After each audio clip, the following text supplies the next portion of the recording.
In our previous video, we used machine learning to predict that Ousmane Dembele would win the 2025 Ballon d'Or. Here's how we did it. You've probably heard of the term machine learning. It's what powers platforms such as ChatGPT. But what actually is it? Think back to when you were a kid. You learned that the past tense of walk is walked and play is played.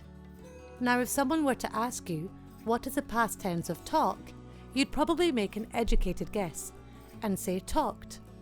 Bingo! Upon being given an input, you've used previously attained knowledge to make a prediction. This is precisely what machine learning is. Of course, your guess won't always be correct. However, in general, the more data you have, the more confident you can be of your answer. So, the goal is to build a machine learning model that, upon being given a player, is able to predict whether or not they will win the Ballon d'Or based on historical data. For the historical data, the model considers the top 10 players per year as ranked by the Ballon d'Or voters. For each player, the model considers 4 categories of data. Personal. This includes characteristics related to basic attributes. Position.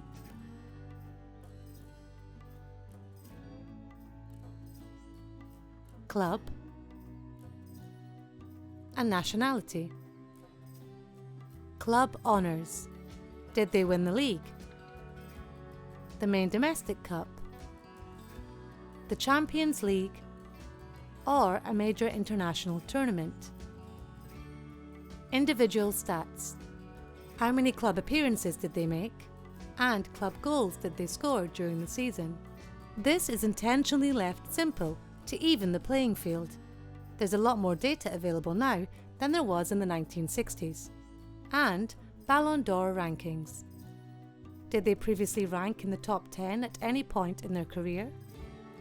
Did they have a teammate with them in that year's top 10? For each factor, a score is calculated. This score is calculated differently depending on the category of data. For personal data, such as age, we do the following. If necessary, create buckets. In this example, we have 4 buckets. Place each Ballon d'Or win in the appropriate bucket. Count the number of wins in each bucket. Rank the buckets based on the number of wins, scoring them from 1 to n, where n is the number of buckets. For example, as a 25 to 29 bucket has the most number of wins, it's given the maximum score of 4. This results in buckets with higher scores being more Ballon d'Or friendly. In this illustrative example, the score for each bucket is the same as the number of wins within each bucket. For cases where the number of buckets is greater than 5, for example, international team, we cap n at 5 by grouping buckets with a similar number of wins. For example, Bulgaria, Croatia, etc. have the least amount of wins, and Argentina the most. If a player is part of a bucket which has never won, for example, no teenager has ever won the Ballon d'Or, they are given a score of 0. For stats such as appearances, the same scoring system is used. However, in this case, the ranking follows a clear progressive scale, where higher appearance buckets receive higher scores. For honours and rankings, where the values are true or false, we assign true a score of 1 and false a score of 0. Now that we have our data, it's time to set up our machine learning model. The steps to do this are as follows. Firstly, we define features, data that the model can use to make a prediction. In essence, these are the scores that we have just calculated based on the data that we have collected describing each player. A label, a single data point that the model is attempting to predict. For example, our label could be winner of Ballon d'Or, true or false. Secondly, filter our dataset by selecting appropriate seasons. Seasons before 1969 were excluded as they are less likely to reflect modern voting criteria. From the resulting dataset, the majority of seasons are used to train or teach the model. The remaining data is used to test a model's accuracy. How many correct predictions does the model make? We can then fine-tune the model by tweaking various parameters until we're happy with its accuracy. Once optimized, the model can then be used to make predictions on a new dataset. But how does our model make predictions? In our case, we're using a specific kind of approach called decision trees. This approach works like a flowchart, predicting outcomes through a series of simple yes or no questions. Multiple paths can lead to the same prediction. In our illustrative example, a player who won the Champions League is from South America and scored more than 40 goals would be predicted to win the Ballon d'Or. In contrast, a player who won the Champions League but is not from South America would be predicted not to win. As mentioned earlier, in general, the more data you have, the better predictions you can make, as the model has access to more information. Let's take a look at an example year with 4 players. If we were to define our label, the thing we're trying to predict, as winner of Ballon d'Or, true or false, then only 1 player per year would be assigned a value of true. Across our entire dataset, this leads to 53 true values. This is problematic as we are trying to predict the winner of the Ballon d'Or, i.e. the player that is assigned the single true value. Therefore, the approach as is would mean that the model would have only 53 different instances to learn from, a very small number. So what's a better approach? Well, generate more data by thinking outside the box. How about simulating a round-robin tournament where each player goes up against all other players? For example, Messi goes up against Van Dijk, Ronaldo and Mane in 3 separate matchups. For each matchup, the model computes which player it believes ranks higher in the Ballon d'Or rankings based on the data provided. The winner is the player who the model thinks ranks higher in the most probable case. For example, here, the model thinks there is a 63% chance of Messi ranking higher than Van Dijk. As this is above 50%, the model thinks that Messi will rank higher than Van Dijk. The model does this for all players, with the final prediction being the player that wins the most matchups. These are the actual results from our model.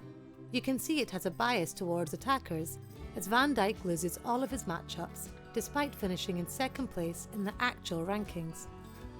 So let's compare approaches. With the old approach, we have 4 rows of data. With the new approach, each player goes up against all other players, totaling 3 matchups per player. Therefore, this new approach results in 12 rows of data. Extrapolating this to our model, in which we have 53 years of 10 players each, we go from 530 rows to 4,770 rows, 9 times as many. Now, you may have noticed in our previous example that each player doesn't just participate in 3 matchups, but rather 3 unique matchups, 6 in total. For example, Messi takes part in 3 matchups as the home player and 3 as the away player. Although in terms of data, each reverse matchup is identical, the model evaluates them based on the home player's performance. So, Messi beats Van Dijk in matchup 1, and Van Dijk loses to Messi in matchup 4. Although this may seem redundant, it isn't, as it allows the model to learn what makes a Ballon d'Or winner, as well as what makes a player that doesn't win the Ballon d'Or. The final aspect of the model that we'll mention is a built-in preference. Let's take a look at 2018 to explain. In one of the matchups, Luka Modric goes up against Mohamed Salah. In this matchup, our model gives a 49% chance of Modric ranking higher than Salah, and hence, as that's below 50%, Modric loses the matchup. In cases such as these, where the model is unsure, it favours a player who won major honours, specifically a major international tournament, the Champions League, or their domestic league, in that order. So, it first checks whether either player won a major international tournament. If there's no difference between both players, for example, they both didn't win a major international tournament, it then checks whether either player won the Champions League. In this case, as Modric won the Champions League, and Salah didn't, the model overrides its initial decision and predicts that Moderate ranks higher than Salah. In cases where there is no difference between the players across all 3 checks, the model sticks with its initial decision. Now, let's take a look at how accurate our model is. To do this, we'll use our test dataset, which encompasses 17 seasons. Since mathematical models like ours can never account for every possible factor, we define a prediction to be accurate if the actual winner is one of the model's 3 most probable winners.